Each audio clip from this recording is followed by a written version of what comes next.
Car ಹರಿದು 3 ವರ್ಷದ ಬಾಲಕಿ ಸಾವನ್ನಪ್ಪಿರುವಂತಹ ಘಟನೆ ಹುಬ್ಬಳ್ಳಿಯ ಆನಂದನಗರದಲ್ಲಿ ನಡೆದಿದೆ.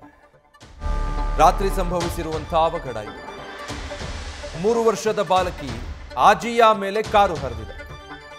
ಕಾರು ಚಾಲನೆ ಮಾಡ್ತಾ ಇದ್ದಂತಹ ಅಲ್ತಾಫ್ ತೋರಗಲ್ ಮನೆಯ ಅಂಗಳದಲ್ಲಿ ಆಟ ಆಡ್ತಾ ಇದ್ದಂತಹ ಆಜಿಯಾ ಮೇಲೆ ಈ ಕಾರ್ ಹರಿದಿರೋದು.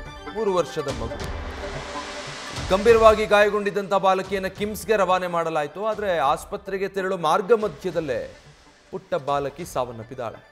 ಸದ್ಯ ಕಾರು ಚಾಲಕನನ್ನ ಪೊಲೀಸರು ವಶಕ್ಕೆ ಪಡೆದಿದ್ದಾರೆ. ಬಹಳ ದಾರುಣವಾದಂಥ ಘಟನೆ. ಮನೆ ಅಂಗಳದಲ್ಲಿ ಆಟ ಆಡ್ತಾ ಇದ್ದಂತಹ ಮಗು, ಅಲ್ಲಿ ಎಷ್ಟು ಸ್ಪೀಡಾಗಿ ಬರೋದಕ್ಕೆ ಸಾಧ್ಯ? ಕಾರು ಚಾಲಕನ ನಿರ್ಲಕ್ಷ್ಯ ಎಷ್ಟಿರ್ಬೋದು ನೋಡಿ.